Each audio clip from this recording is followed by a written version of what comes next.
प्रिय विद्यार्थियों, आज का दिन है संडे। मन में बड़ी है उमंगे, मिलजुल के करेंगे कुछ फंडे।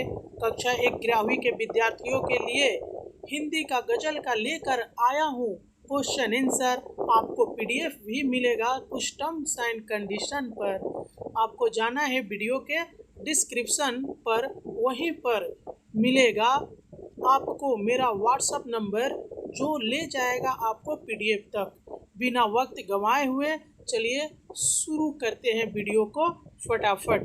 तो देखिए, हमारा जो पहला क्वेश्चन बनने जा रहा है, जो हमारा एक गजल है कक्षा 11वीं के विद्यार्थी का, कि कहा तो तय था चिरागा हर एक घर के लिए। इसको मैं बहुत अच्छे से समझा दिया हूँ, भावार्थ दे दिया हूँ इस गजल का, विशेष बातें क्या है, और जो है आपका उसमें कुछ मुख्य बिंदुओं पर भी मैं उसमें फोकस कर चुका हूँ, और इस वीडियो में मैं आपको प्रश्न उत्तर बताने जा रहा हूँ।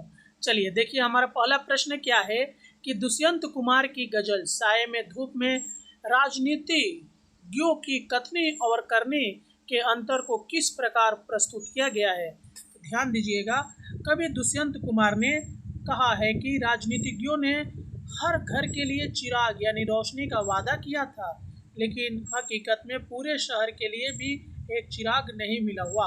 यह राजनीतिज्ञों की कथनी और करनी के बीच अंतर को दर्शाता है। प्रश्न 2 देखिए कि दरख्तों के साए में धूप लगना किस विरोधाभास की ओर इशारा करता है। तो दरख्तों के साए में धूप लगना एक विरोधाभास है जो यह दर्शाता है कि इस बनावटी समाज में शांति भी अशांति का रूप ले लेती है, अर्थात जहाँ आराम होना चाहिए वहाँ भी तकलीफ महसूस होती है। आगे, कवि ने साए में धूप में किस तरह के समाज से दूर रहने की बात की है। तो कवि ने उस समाज से दूर रहने की बात की है जहाँ कृत्रिमता और असमानता है। उसने कहा कि इस बनावटी समाज में शांति की वजह अशांति है, इसीलिए यहाँ से दूर चल देना चाहिए, और वह भी हमेशा के लिए। कवि ने पाँवों से पेट ढक लेना किस प्रकार के जीवन जीने की क्षमता को दर्शाता है। तो पाँवों से पेट ढक लेना जीवन के अभाव में जी लेने की क्षमता को दर्शाता है। यह उन लोगों की मजबूती और साधारण जीवन जीने की क्षमता को इंगित करता है जो सीमित साधनों में भी संतुष्ट रह सकते हैं। अगला प्रश्न देखिए कि दुष्यंत कुमार के अनुसार आदमी को ईश्वर की बजाय किससे संतोष मिल सकता है।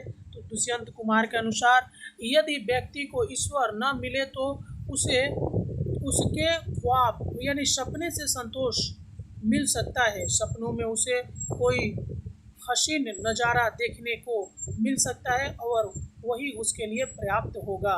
आगे, कवि किस प्रकार पत्थर के पिघलने को संभव मानता है। तो कवि मानता है कि पत्थर भी पिघल सकता है, परंतु इसके लिए आवाज़ में असर होना चाहिए। वह अपनी आवाज़ में इतना प्रभाव लाना चाहता है कि उसकी बातों से पत्थर भी पिघल सके। मेरा निजाम है सिल दे जुबान, शायर की पंक्ति से कवि क्या संदेश देना चाहता है। तो तेरा निजाम है सिल दे जुबान, शायर की पंक्ति से कवि यह कहना चाहता है कि शासक अभिव्यक्ति की स्वतंत्रता पर रोक लगा सकता है। यह पंक्ति शासन द्वारा शायरों और कलाकारों की आवाज़ को दबाने की कोशिशों पर कटाक्ष करती है। कवि अपने बगीचे में गुलमोहर के तले जीने की बात क्यों करता है। तो कवि अपने बगीचे में गुलमोहर के तले जीने की बात इसलिए करता है क्योंकि वह स्वतंत्र रूप से जीना चाहता है, जहां उसकी जिंदगी पर किसी और का नियंत्रण न हो और वह अपनी मन मर्जी से जीवन व्यतीत कर सके। आगे, साये में धूप गजल में विरोधाभास अलंकार का प्रयोग किस प्रकार किया गया है। तो साये में धूप लगना व्यक्ति में विरोधाभास अलंकार का प्रयोग किया गया है, क्योंकि साया में धूप का लगना असंभव और विरोधाभासी स्थिति है। यह समय की विकृतियों और असमताओं को दर्शाने का एक तरीका है। आगे, दुष्यंत कुमार की गजल साये में धूप में उर्दू के किन शब्दों का प्रयोग किया गया है? तो दुष्यंत कुमार की गजल साये में धूप में उर्दू के शब्दों जैसे मुतमुइन, निजाम, एहतियात, पहर और मुनासिब का प्रयोग किया गया है, जो गजल की भाषा को और प्रभावी बनाते हैं। चलिए 5 नंबर वाले प्रश्न को देख लीजिए। ठीक है, तो दुष्यंत कुमार की गजल साये में धूप में राजनीतिज्ञों की कथनी और करनी के बीच के अंतर को किस प्रकार प्रस्तुत किया गया है, इसका विस्तार पूर्वक वर्णन कीजिए। तो दुष्यंत कुमार की गजल साये में धूप में कवि राजनीतिज्ञों पर तीखा व्यंग करते हैं। उन्होंने इस गजल के माध्यम से राजनीति में फैले असमानता और छल प्रपंच को उजागर किया है। कवि कहता है कि राजनीतिज्ञों ने यह वादा किया था कि हर घर को रोशनी प्रदान की जाएगी, हर व्यक्ति के जीवन में खुशहाली आएगी। यहाँ चिराग को खुशहाली और विकास का प्रतीक माना गया है, लेकिन वास्तविकता यह है कि शहर के लिए भी एक चिराग मैसर नहीं हो पाया। यह वादा पूरी तरह से खोखला साबित हुआ। इस प्रकार कवि ने राजनीतिज्ञों के आश्वासनों और वास्तविकता के बीच के बड़े अंतर को स्पष्ट रूप से प्रस्तुत किया है। इन पंक्तियों के माध्यम से कवि ने यह बताया है कि समाज में दिखावा और बनावटीपन की अधिकता है। यह व्यंग सामाजिक और राजनीतिक स्तर पर व्यक्त अराजकता और भ्रष्टाचार पर तीखा प्रहार करता है। विशेष चीज़ों को देखिए, इसमें विशेष क्या है? राजनीतिज्ञों द्वारा दिए गए झूठे आश्वासनों का पर्दाफाश किया गया है। कथनी और करनी का अंतर समाज की असमानता को दर्शाता है। कवि ने गहरी सामाजिक और राजनीतिक चिंताओं को व्यक्त किया है। आगे प्रश्न नंबर 2 को देखिए। दरख्तों के साए में धूप लगती है, पंक्ति का क्या अर्थ है, इसे विस्तृत रूप से समझाइए। उत्तर, दुष्यंत कुमार की इस पंक्ति दरख्तों के साए में धूप लगती है में एक विरोधाभास छिपा हुआ है। सामान्यतः दरख्तों के साए में धूप से बचाव होता है, लेकिन कवि ने यहाँ इसका प्रयोग समाज में फैली असमानता और विकृतियों को दर्शाने के लिए किया है। कवि के अनुसार यह समाज इतना विचित्र है कि जहाँ शांति और सुकून मिलना चाहिए, वहाँ भी शांति और अशांति और असंतोष का अनुभव होता है।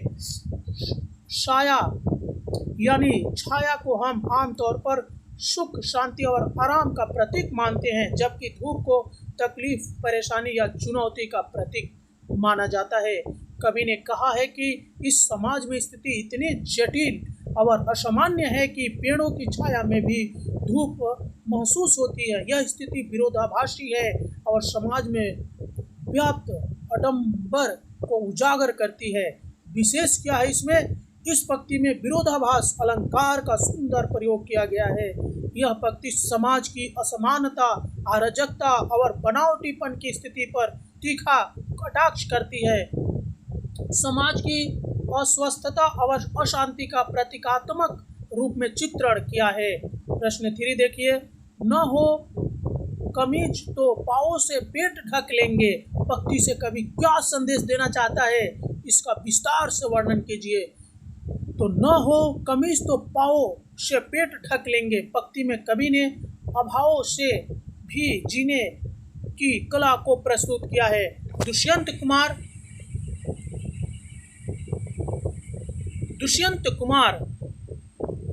ने इन पंक्तियों के माध्यम से साधारण जीवन जीने और सीमित साधनों के बावजूद संघर्ष करते रहने की बात की है।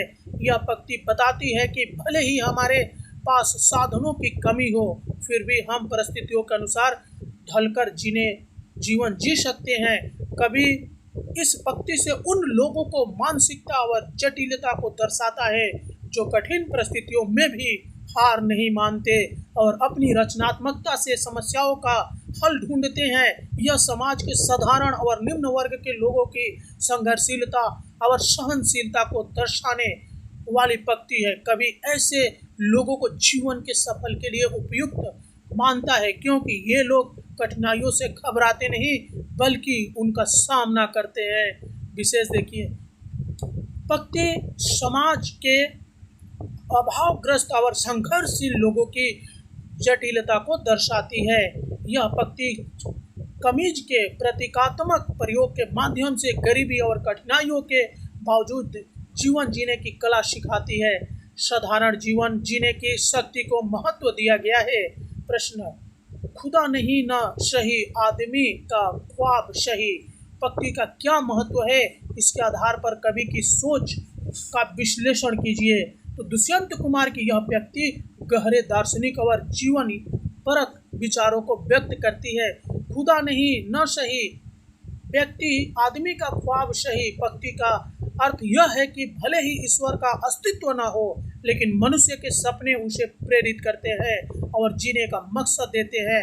कवि के अनुसार ईश्वर न मिलने की स्थिति में भी मनुष्य के लिए उसके सपने और उसकी उम्मीदें काफ़ी है।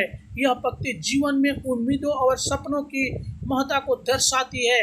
कवि का मानना है कि भले ही हमें ईश्वर या किसी उच्च शक्ति का साक्षात्कार न हो, लेकिन सपनों और ख्वाब में हमें जो आशा और सुंदरता मिलती है वही हमारे जीवन को आगे बढ़ाने का स्रोत होती है। कवि इन पंक्तियों के माध्यम से यह संदेश देना चाहता है कि जीवन में सपने ही हमारे अस्तित्व को सार्थक बनाते हैं। विशेष देख लीजिए, कवि ने ईश्वर और सपनों की तुलना करके सपनों की महत्ता को दर्शाया है। यह पंक्ति जीवन की प्रेरणाओं को प्रतीकात्मक रूप में प्रस्तुत करती है। कवि ने जीवन में आशा और सपने के महत्व को उजागर किया है। अगला प्रश्न देखिए, तेरा निजाम है सिल दे जुबान, शायर की पंक्ति में कवि का क्या तात्पर्य है? क्या यह पंक्ति आज के समाज में भी लागू होती है?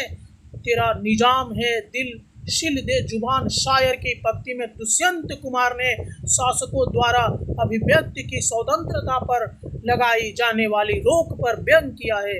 कवि कहता है कि शासक अपने विरोधियों की आवाज को दबाने के लिए शायरों की जुबान सीलने का प्रयास करते हैं, अर्थात उनकी अभिव्यक्ति की स्वतंत्रता पर प्रतिबंध लगाते हैं। यह पंक्ति सरकारों और सत्ताधारियों द्वारा उठाए जाने वाले दमनकारी कदमों का प्रतीक है। इन पंक्ति के माध्यम से कवि यह संदेश देना चाहता है कि शायरों और कलाकारों की आवाज को दबाने की कोशिशें की जा सकती है, लेकिन विचारों को रोका नहीं जा सकता। कवि यह भी संकेत करता है कि सत्ताधारी हमेशा ही अपनी शक्ति और सत्ता के कारण इस प्रकार की एहतियात बरतते हैं।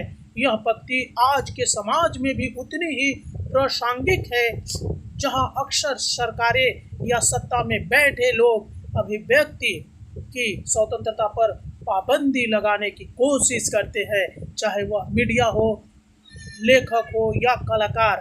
सत्ता विरोधी आवाज़ों को अक्सर दबाने के प्रयास होते हैं। इस प्रकार यह पंक्ति आज के समय में भी सत्य प्रतीत होती है। विशेष पंक्ति में कवि ने अभिव्यक्ति की स्वतंत्रता पर रोक लगाने का विरोध किया है। यह पंक्ति सरकारों द्वारा दमनकारी नीतियों का प्रतीक है। कवि ने शायर की जुबान को सत्ता के खिलाफ संघर्ष का प्रतीक माना है। तो इस वीडियो में इतना ही, मिलते हैं किसी और वीडियो में, तब तक के लिए जय हिंद।